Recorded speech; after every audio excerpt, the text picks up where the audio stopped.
Jawa Barat. Jadi pada tanggal 14 Maret lalu ada satu anak yang ditemukan cacat polio, yang kemudian dilakukan surveillance kepada yang melekat kepada anak ini, dan ternyata ditemukan dari 30 anak ada 7 anak ya.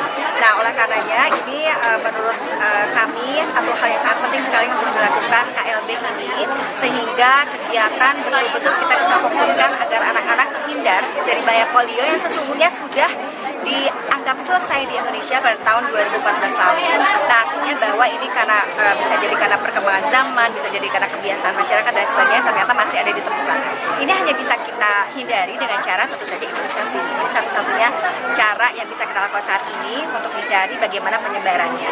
Ternyata ini target sasaran kita tuh banyak sekali. Jadi untuk satu Jawa Barat yang 50 juta jiwa, ternyata ada 3,9 juta sasaran.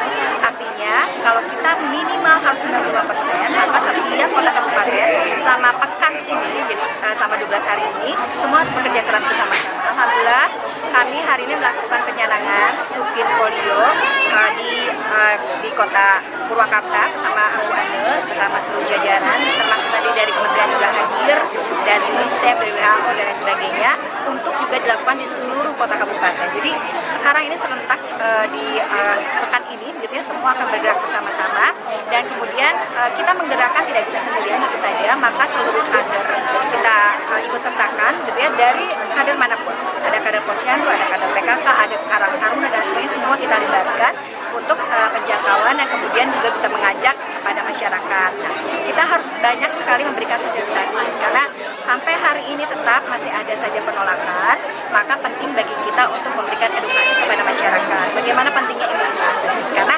imunisasi itu tidak hanya bagi si anak yang melindungi anak sendiri, tapi bagaimana supaya tidak ada transmisi kepada anak lain begitu. Nah, jadi ini penting sekali saya kira, dan mohon bantuan kepada teman-teman wartawan semuanya untuk menginformasikan kegiatan ini supaya betul-betul target sasaran kita 95% dari 3,9 juta anak di Jawa Barat bisa selesai untuk dilakukan imunisasi. Bu, data terakhir untuk kasus ini berapa, Bu? Data terakhir yang ditemukan dari 30 anak ada 7, sama 1 di Purwakarta saja.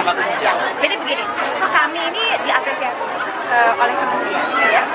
Karena apa? Karena kita bisa menemukan kasus. Jadi artinya bahwa ini sebetulnya sudah ada dulu di Aceh juga ditemukan di bulan Oktober. Tapi sekarang alhamdulillah ketika ditemukan di Jawa Barat ada 1 kasus, kita langsung cepat sekali untuk surveillance pada yang melekat, yang terdekat dan lain sebagainya yang bisa jadi terpapar gitu ya. Dan akhirnya alhamdulillah temuan ini memicu bagaimana kemudian kita merasa penting untuk melakukan intervensi bagi seluruh anak di Jawa Barat. Jadi tadi 3,9 itu anak Jawa Barat. Jadi harapannya kita mungkin saja tidak bisa melakukan pengecekan kepada setiap anak yang ada di Jawa Barat, tetapi kita bisa melakukan imunisasi. Jadi kalau ada 1 ditemukan, bisa jadi di tempat lain pun yang belum terdeteksi itu ada. Oleh karena ini satu-satunya cara, dan kita menggunakan tetes manis ya, melalui oral. Artinya anak-anak mudah-mudahan tidak takut sebelumnya ya dengan suntikan gitu. Jadi orang tua juga bisa nyaman dan rasanya pun enak begitu ya. Jadi mudah-mudahan yang bisa diikuti oleh seluruh masyarakat. Nah, PR kita adalah justru bagaimana mengakses tempat-tempat yang sulit terjangkau. Oleh karenanya memang kerjasama semua pihak perlu, termasuk juga kerjasama dengan baik dari kedokteran, termasuk PPNI, kemudian juga para bidan gitu ya, untuk kerjasama sampai mereka juga bisa menjangkau. Nah, alhamdulillah di Jawa Barat sendiri ada 52 ribuan posyandu, mohon maaf, ada 1.100 puskesmas, termasuk juga ada 311 ribu kader posyandu dan PKK. Jadi saya kira ini bisa menjadi kekuatan tersendiri.